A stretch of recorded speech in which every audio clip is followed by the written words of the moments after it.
سلام، بریم که با هم سمنو درست کنیم. اول گندممون رو میشوریم، 24 تا 48 ساعت خیس میکنیم، بعد داخل یه ظرف قرار میدیم. بعد از اون دوباره 24 ساعت ریشه‌های سفید رنگ میزنه. بعد از 4 تا 5 روز اینجوری یک مقداری سبز میشه.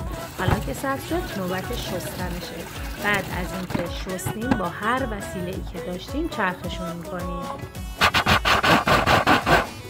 بعد از چرخ شدن 2 تا 3 برابر جوونه ها بهش آب اضافه میکنیم و از یه تنظیف رد میکنیم تا اون شیره سفید رنگش کاملا خارج بشه. این مرحله رو دوبار تکرار میکنیم تا کامل عصایگیمون رو انجام داده باشیم. بعد از این مرحله به ازای هر یک پیمانه گندمی که داشتیم 2 تا 3 پیمانه باید آرد گندم به عصارمون اضافه کنیم و هم بزنیم تا هیچ گلوله‌ای باقی نمونه.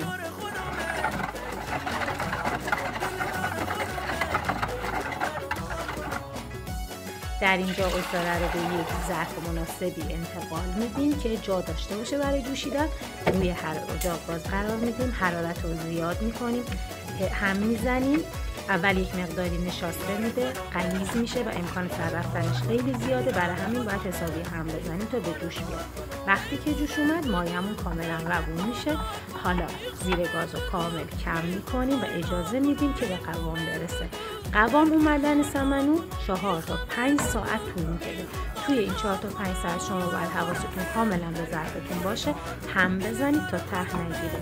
زمان آماده شدنش هم وقتیه که وقتی شما قاشق رو میکشید ته ظرف باید یک خطایی از ظرف مشخص بشه. بعد از پختن تا گرم هست توی ظرف مناسب میریزیم و تزیینش میکنیم. تمام سالتون به شیرینی سمنوی عید باشه انشالله.